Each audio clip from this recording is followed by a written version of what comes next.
सोचिए, घने जंगलों के बीच से एक आवाज उठती है। एक ऐसी आवाज जो इतनी बुलंद है कि एक पूरे साम्राज्य को चुनौती दे डालती है।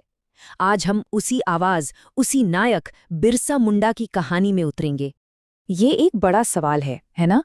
और यही सवाल बिरसा मुंडा की इस पूरी कहानी का दिल है। तो चलिए इस असाधारण गाथा की परतों को एक-एक करके खोलते हैं। हर महान कहानी की शुरुआत बहुत ही साधारण होती है।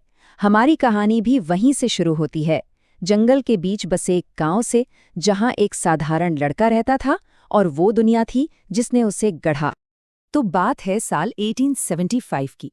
आज के झारखंड के एक छोटे से गांव उलीहातू में बिरसा का जन्म होता है।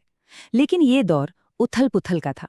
ब्रिटिश शासकों ने धीरे धीरे जंगलों और जमीनों पर अपना कब्जा जमा लिया था, और उनकी नीतियों की वजह से लालची जमींदार मुंडा लोगों की सदियों पुरानी जीवन शैली को आप कह सकते हैं तहस-नहस कर रहे थे। देखिए, मुंडा लोग बहुत ही सीधे साधे किसान थे। उनके लिए जमीन सिर्फ एक टुकड़ा नहीं बल्कि पवित्र थी, माँ जैसी थी। पर अब हो ये रहा था कि बाहरी ताकतें उनके ही जंगल और खेत उनसे छीन रही थीं। उन पर इतने भारी भरकम टैक्स लगा दिए गए थे कि उनका गुजारा तक मुश्किल हो गया था। सीधी सी बात है, उनकी पूरी की पूरी संस्कृति और उनका अस्तित्व दांव पर लगा हुआ था। और इस सारे अन्याय को एक छोटा सा लेकिन बहुत होशियार और चौकस लड़का बड़ी गहराई से महसूस कर रहा था। ये बिरसा थे। उनका मन, आप कह सकते हैं कि बड़े बड़े सवालों की आग में जल रहा था, और शायद ये उनके आने वाले विद्रोही स्वभाव के शुरुआती संकेत थे। और यहीं से कहानी एक बिल्कुल नया मोड़ लेती है। वो गांव का लड़का अब एक आध्यात्मिक नेता और एक क्रांतिकारी बनने की राह पर निकल पड़ता है। 1890 के दशक में एक बहुत ही निर्णायक मोड़ आया। ऐसा कहा जाता है कि बिरसा को उनके महान देवता सिंगबोंगा से एक दिव्य संदेश मिला। एक ऐसा आदेश जिसमें उन्हें अपने लोगों को इस गुलामी से बचाने का आह्वान किया गया था। और बस यही वो चिंगारी थी जिसने बहुत बड़े आंदोलन को जन्म दिया। बिरसा ने अपने इस आंदोलन को एक नाम दिया, उलगुलान। इसका मतलब होता है महान विद्रोह या जबरदस्त उथल-पुथल। और इसका मकसद बिल्कुल साफ था, अपना शासन यानी स्वर शासन स्थापित करना और अपनी आदिवासी जमीन और संस्कृति को वापस पाना।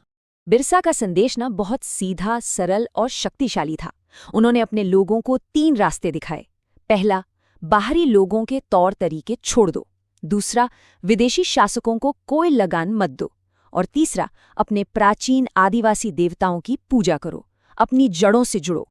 बिरसा ने अपने लोगों की आंखों में एक नया और बहुत खूबसूरत सपना जगाया, मुंडा राज का सपना। ये एक ऐसी धरती का सपना था जहां आदिवासी खुद के मालिक होंगे, हर तरह की शोषण और हर तरह की गुलामी से पूरी तरह आजाद। तो अब हम कहानी के उस हिस्से में पहुंचते हैं जहां ये संघर्ष अपने चरम पर था। ये था महान विद्रोह और उसकी गूंज जो दूर दूर तक सुनाई देने वाली थी। ये लड़ाई सच पूछिए तो किसी डेविड और गोलियात की जंग से कम नहीं थी। सोचिए, एक तरफ थे जंगल के योद्धा जिनके हथियार क्या थे, धनुष, बाण और कुल्हाड़ियां, और दूसरी तरफ थी ब्रिटिश सेना जो आधुनिक बंदूकों से लैस थी। एक तरफ लोग अपने घर और आजादी के लिए लड़ रहे थे, तो दूसरी तरफ एक साम्राज्य था जो अपना नियंत्रण बनाए रखने के लिए लड़ रहा था। और फिर साल 1895 में उलगुलान की वो चिंगारी आग बन गई। मुंडा योद्धाओं ने पुलिस थानों पर हमला करना शुरू कर दिया। दमनकारी जमींदारों को खदेड़ दिया गया। ब्रिटिश प्रशासन की नींव हिल गई थी। वो इतने हैरान थे कि उन्होंने बिरसा को एक नया नाम दे दिया, जंगल का बाघ। लेकिन इस विद्रोह का अंत बहुत दुखद था। फरवरी 1900 में एक धोखे की वजह से डोमरी की पहाड़ियों में छिपे हुए बिरसा को ब्रिटिश सैनिकों ने आखिरकार पकड़ ही लिया। उनकी गिरफ्तारी की जो तस्वीर शब्दों में खींची जाती है वो कुछ ऐसी है, एक पकड़े हुए शेर की तरह जंजीरों में जकड़ा हुआ। और अब हम आते हैं इस कहानी के आखिरी अध्याय पर।